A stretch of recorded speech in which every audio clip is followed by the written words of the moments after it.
ซีดมันได้ดูโดนไล่แต่ตอนนั้นแบบสันไม่ได้เด้อสันไม่ได้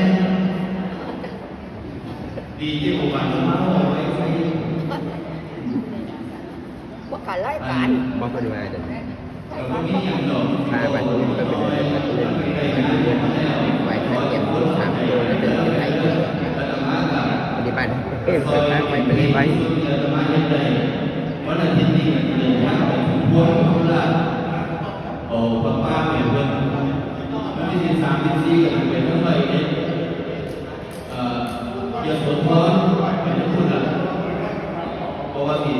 หาความเป็นใจรักคอยเป็นที่12เพราะว่าอยากเห็นมันเดินหลายๆก็ต้องมาบีบที่พักก็ต้องมาบีบที่ซ้อมที่พักที่หามาใส่เองหามาจากนั้น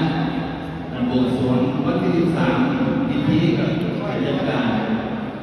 แต่วันที่นี่มาแล้วบ้านคิดว่าที่พุทธพิเศษทำวันที่นี่กับพุทธพิเศษมันคืนมันเกิดที่สวยเพราะคืนเกิดย่างเลยผู้เฉยแล้วก็สุขภาพก็ดีตอนแรกตั้งใจวันนี้มันลงมาเดี๋ยวเรารุ่นฉลองสลาวันที่นี่ก็เลยก็เอาแล้วเราเก่งใจแล้วสุขภาพเราก็ดีเกิดมีวิธีมีมูลค่าประเทศที่ลูกหายลูกนั่นแหละสอดแจงให้เขาไปเรียนสอดแจงเพราะสอดแจงเนี่ยก็เขาจะได้กลับบ้านเนี่ยกินเขาเป็นปลาเข้าก็แล้วก็รวมหัวพ่อกันรวมพิธีเปิดฉลองสลาพ่อกันตรงนี้นี่ทีมน้ำของอสมก็บอกหมอยกไปแล้วหรือว่าเราสมมาเขาบอกว่าหมอยกเดียวก็มันก็เป็นเพียงของแค่นั้นเลยซ่อมธรรมดาซ่อมจริงนี่นะนี่เลยบอกว่าดีนะเพราะว่าไปเข้าวัฒนธรรมหลาย6-70ทั้งตำบลเป็นเรื่องที่ดี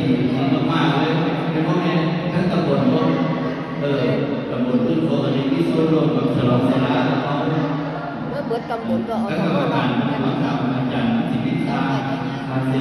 มาจ้างเป็นว่าคิดว่านั้นกลุ่มที่ผมมีคนที่อยากจะได้ค่าจ้างแต่สามารถจะคิดว่าให้มอบส่วนหนึ่งเป็นการเลี้ยงนะเพราะว่าได้ข่าวว่าสมมติเรามีแต่นักร้องก็สิรู้ว่าอย่างนี้มันจัดงานหรือว่าโรงพยาบาลมีแต่นักร้องเพลงมวลหรือว่าไงนั่นแหละเข้าใจไปเลย